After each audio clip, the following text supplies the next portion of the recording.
الله أكبر الله أكبر أشهد أن لا إله إلا الله أشهد أن محمدا رسول الله حي على الصلاة حي على الفلاح قد قامت الصلاة قد قامت الصلاة الله أكبر الله أكبر لا إله إلا الله.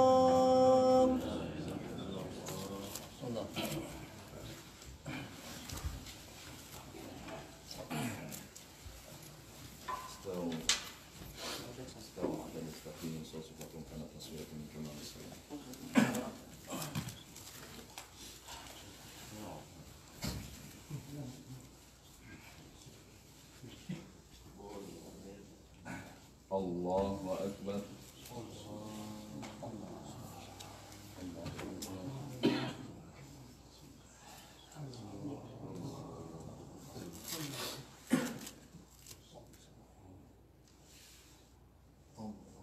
بسم الله الرحمن الرحيم الحمد لله رب العالمين الرحمن الرحيم مالك يوم الدين إياك نعبد وإياك نستعين اهدنا الصراط المستقيم صراط الذين أنعمت عليهم غير المغضوب عليهم ولا الضالين آمين. يا أيها الذين آمنوا اتقوا الله حق تقاته ولا تموتن إلا وأنتم مسلمون واعتصموا بحبل الله جميعا ولا تفرقوا واذكروا نعمة الله عليكم إذ كنتم أعداء فألف بين قلوبكم فأصبحتم بنعمته إخوانا وكنتم على شفا حفرة من النار فأنقذكم منها كذلك يبين الله لكم آياته لعلكم تهتدون ولتكن منكم أمة يدعون إلى الخير ويأمرون بالمعروف وينهون عن المنكر وأولئك هم المفلحون ولا تكونوا كالذين تفرقوا واختلفوا من بعد ما جاءهم البينات وأولئك لهم عذاب عظيم يوم تبيض وجوه وتسود وجوه فأما الذين اسودت وجوههم أكفرتم بعد إيمانكم فذوقوا العذاب بما كنتم تكفرون وأما الذين بيضت وجوههم ففي رحمة الله هم فيها خالدون تلك آيات الله نتلوها عليك بالحق وما الله يريد ظلما للعالمين ولله ما في السماوات وما في الأرض وإلى الله ترجع الأمور. الله أكبر.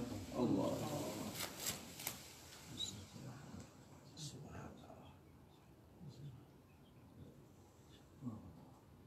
سمع الله لمن حمده.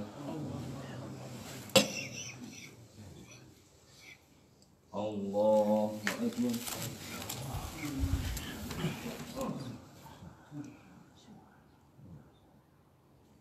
الله أكبر.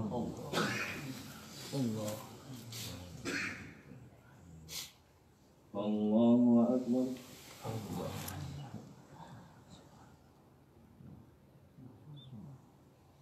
الله أكبر.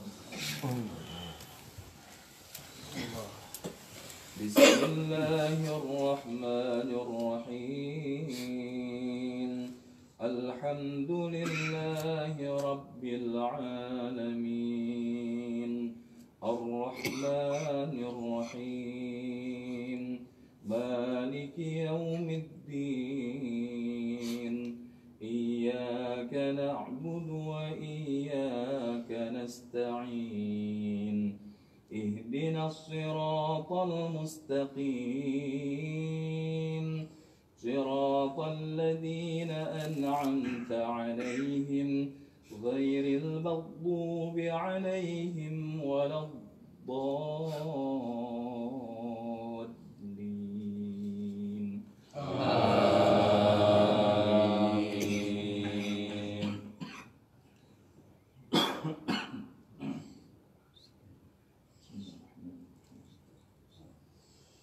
إن في خلق السماوات والأرض واختلاف الليل والنهار لآيات لأولي الألباب الذين يذكرون الله قياما وقعودا وعلى جنوبهم ويتفكرون في خلق السماوات والأرض ربنا ما خلقت هذا باطلا سبحانك فقنا عذاب النار. ربنا إنك من تدخل النار فقد أخزيته وما للظالمين من أنصار. ربنا إننا سمعنا مناديا ينادي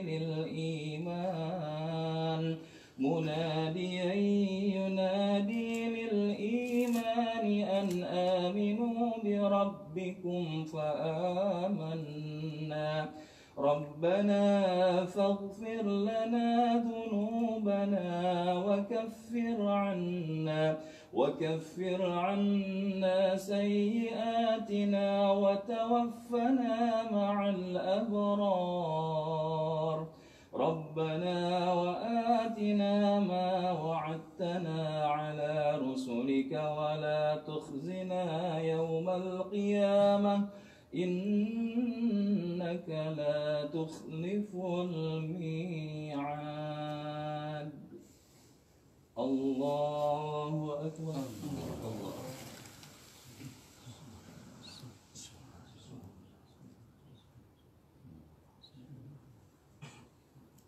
سمع الله لمن حمده.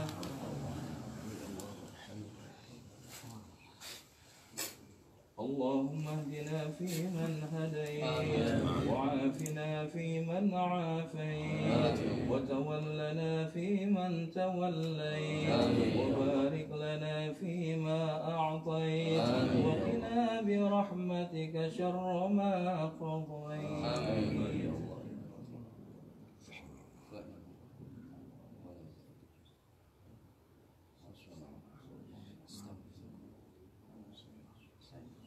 الله أكبر.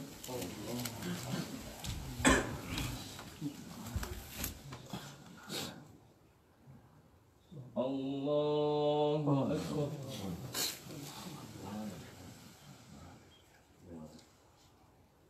الله أكبر.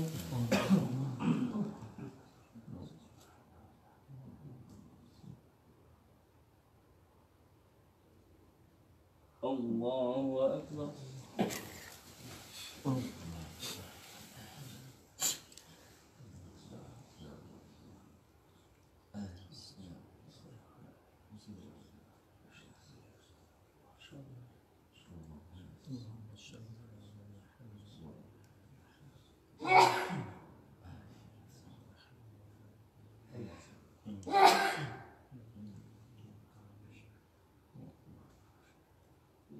السلام عليكم ورحمة الله.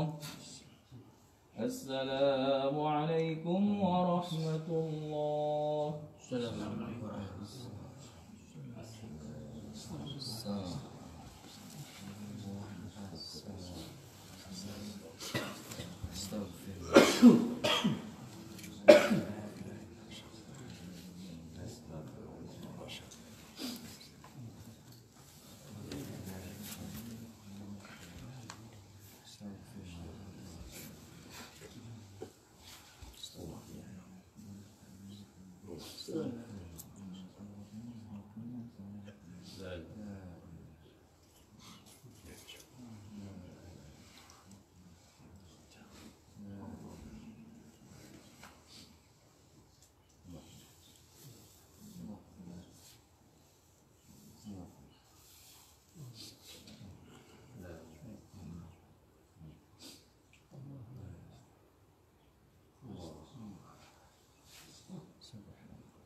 Assalamualaikum warahmatullahi wabarakatuh.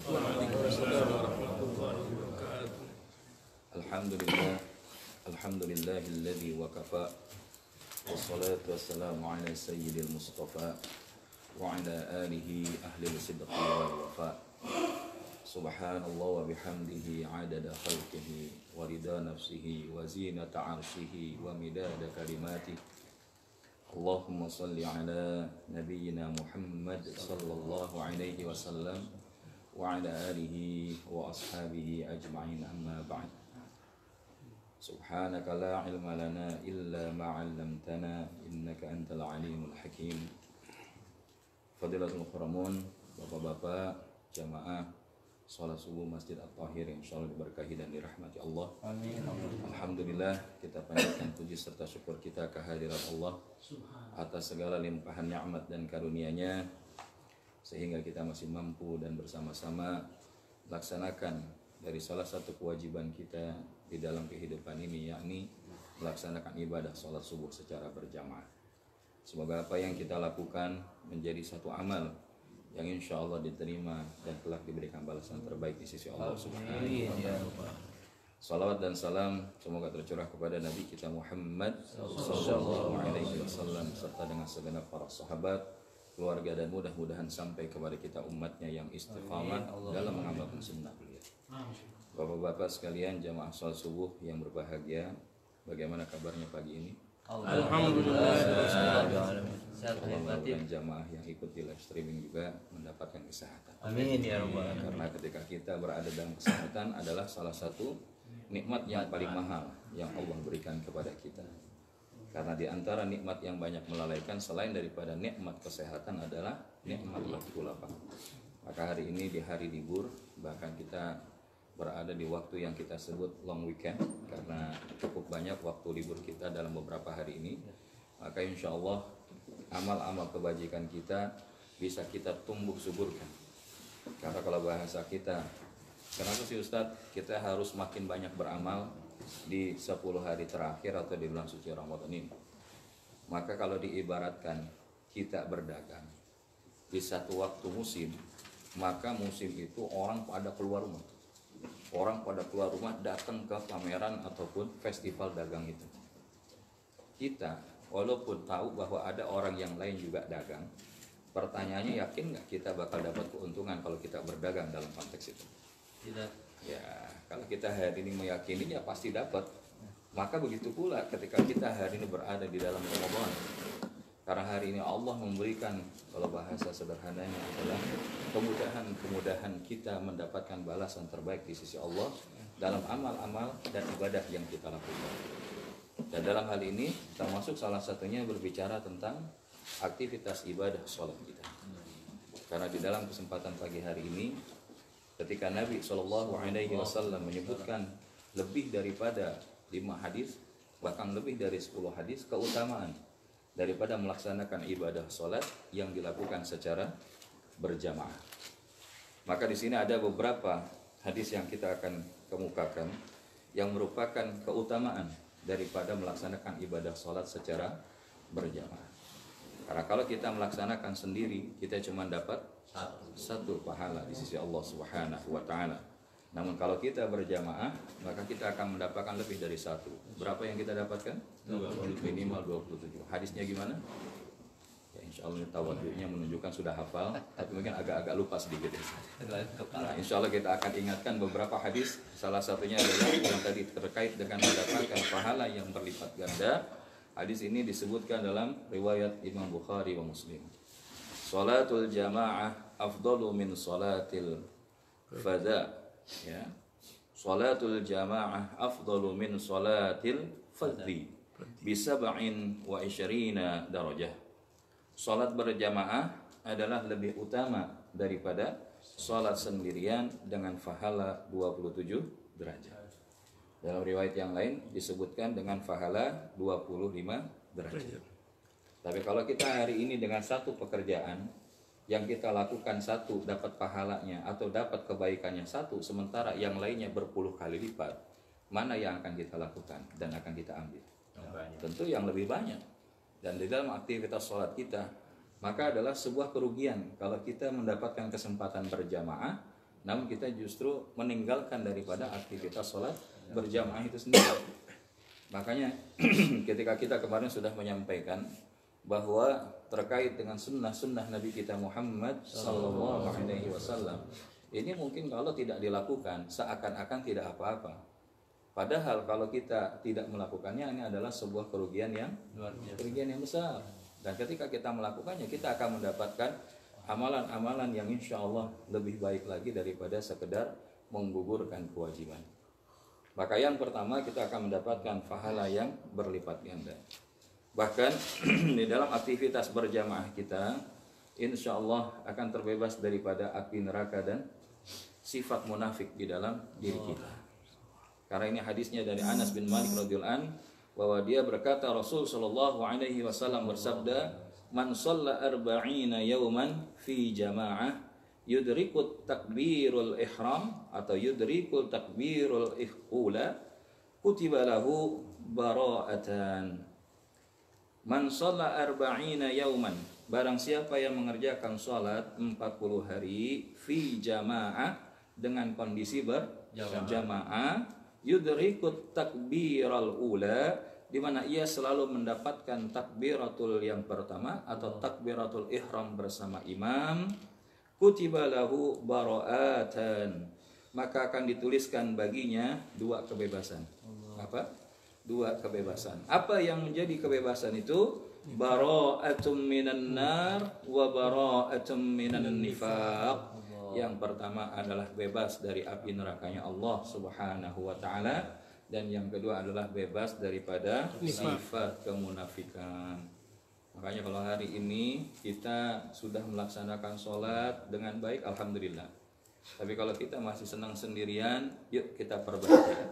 Karena insya Allah di At-Tahir ini juga setiap waktu sebetulnya terbuka untuk kita sholat berjamaah. Wabil khusus kalau di waktu libur, ya, di waktu libur kita upayakan zuhur tetap ada berjamaah, asar berjamaah, insya Allah kalau maghrib dan isya sudah jelas ada.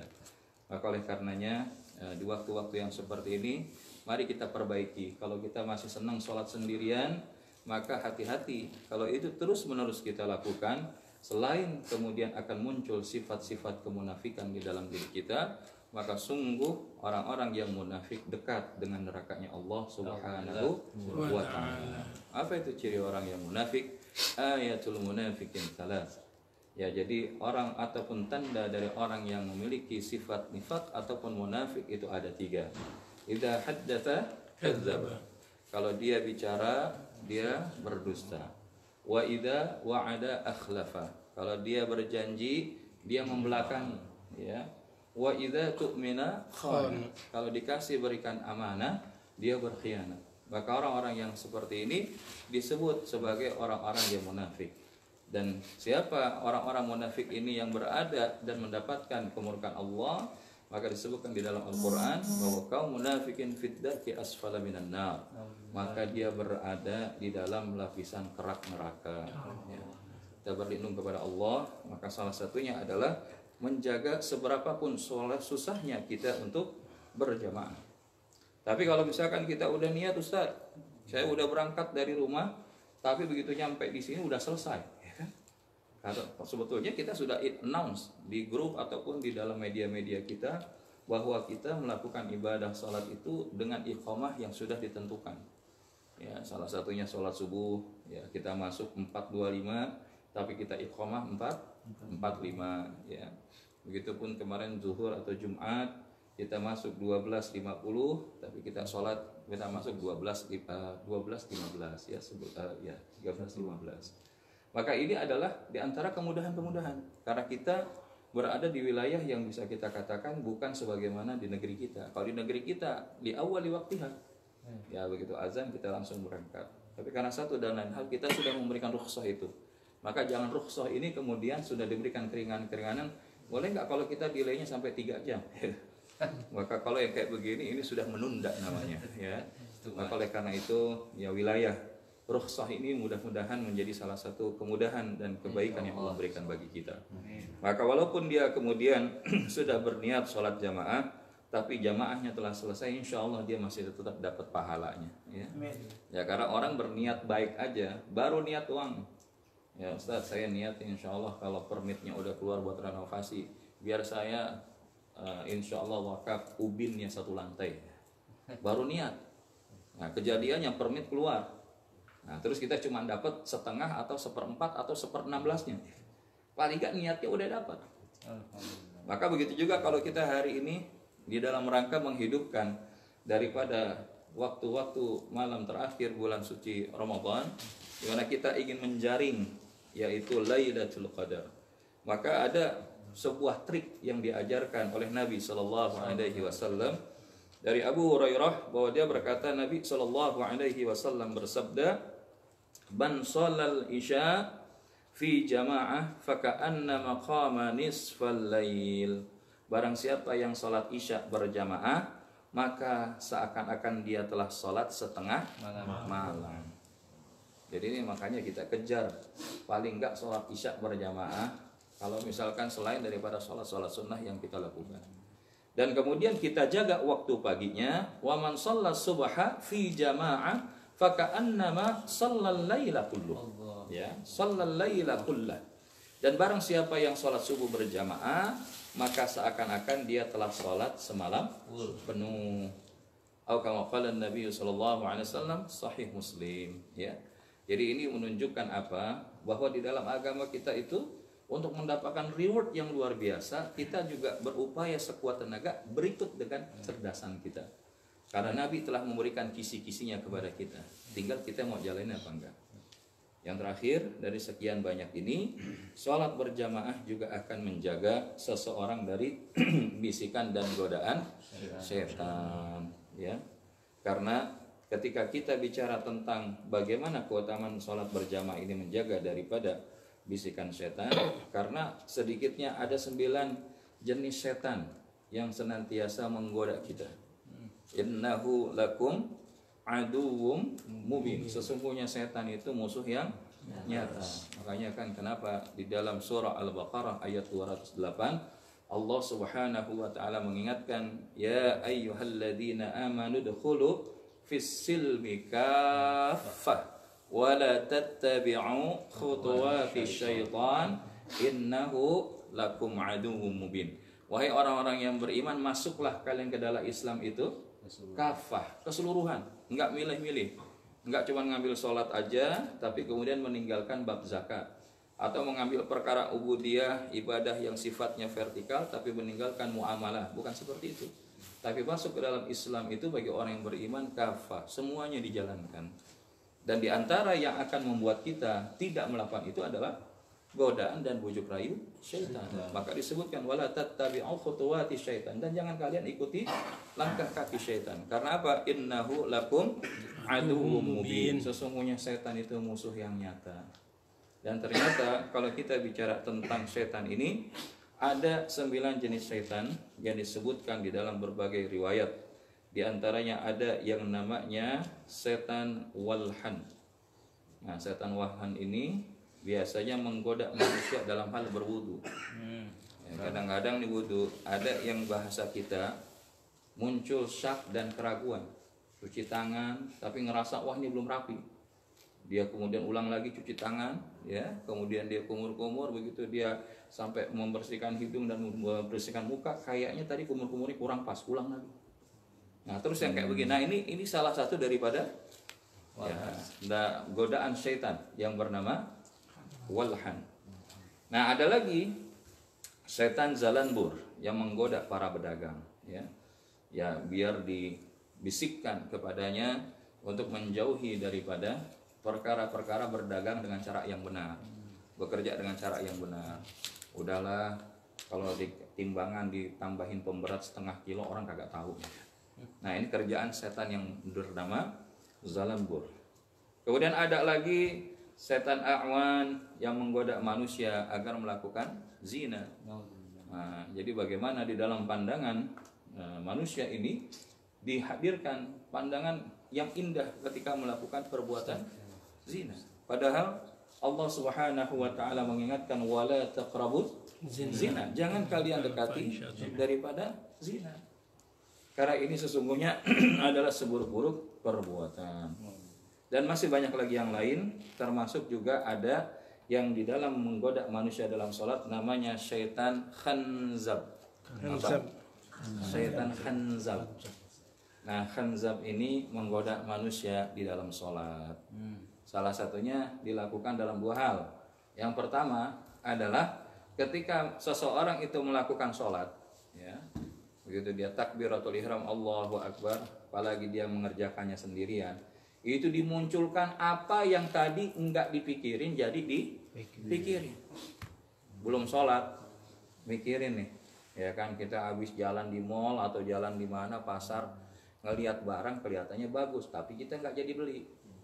Begitu kita takbiratul ihram Allahu Akbar, kayaknya tuh barang bagus juga, ya kan, lagi sel 50%, ya kan, ini habis sholat langsung ke sana. Biasanya yang kayak begitu itu kerjaan setan.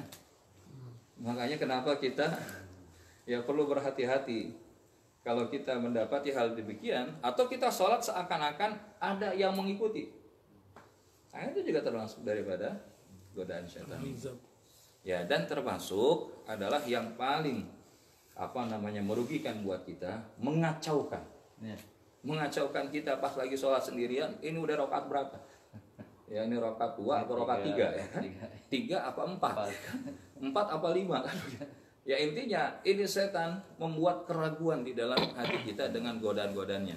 Dan dalam hal perkara sholat, setan yang melakukan itu bernama syaitan khanzab. Makanya benarlah Nabi SAW yang kemudian mengingatkan, ma min salasatin fi qaryah, tidaklah 3 orang di sebuah desa yang di dalamnya wala badwin, tidak didirikan, la tuqamu fihimus shalah, salat berjamaah, illa qad istahwada alaihimus syaitan, kecuali syaitan akan menguasai mereka.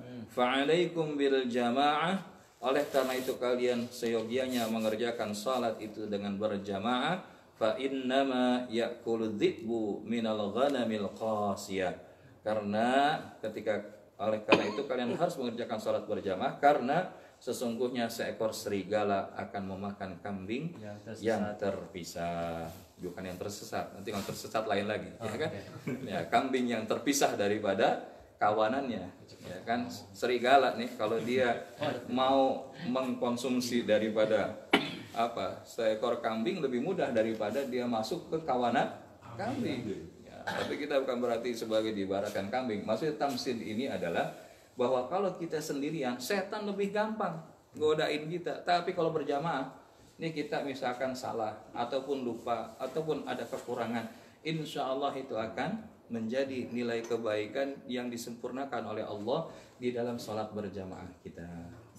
Maka ketika kita mengikuti imam atau kita menjadi seorang imam yang dengan baik melaksanakan sholat, maka insya Allah ini akan menghadirkan nilai keutamaan dari sholat kita berlipat ganda dibandingkan sholat sendirian. Mudah-mudahan kita bisa mengamalkan dalam hal tersebut, dan mudah-mudahan kita termasuk daripada orang-orang yang dapat menghidupkan sholat berjamaah.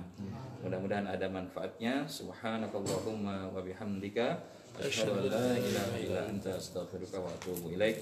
Hadanallahu wa iyyakum ajma'in wal afwa minkum wa billahi taufiq wal hidayah. Wassalamualaikum warahmatullahi wabarakatuh. Waalaikumsalam warahmatullahi wabarakatuh. Jam 1 nanti siang sore insyaallah. Iya, insyaallah. Jamaah iqamah 1:15 ya. Iya. Oke. Ya, 1:15. Datangnya Jam 6. jam 6 iqamahnya. Ini datangnya jam 12 nggak apa-apa. Atau jam 9. Adanya iqamahnya jam 1. Datang lebih awal lebih kayak Ya makanya jam 9 pagi adan nggak apa-apa, iqamah 1:15. Ya, insyaallah setiap subuh kita ikuti lagi. Semoga bermanfaat. Assalamualaikum warahmatullahi wabarakatuh.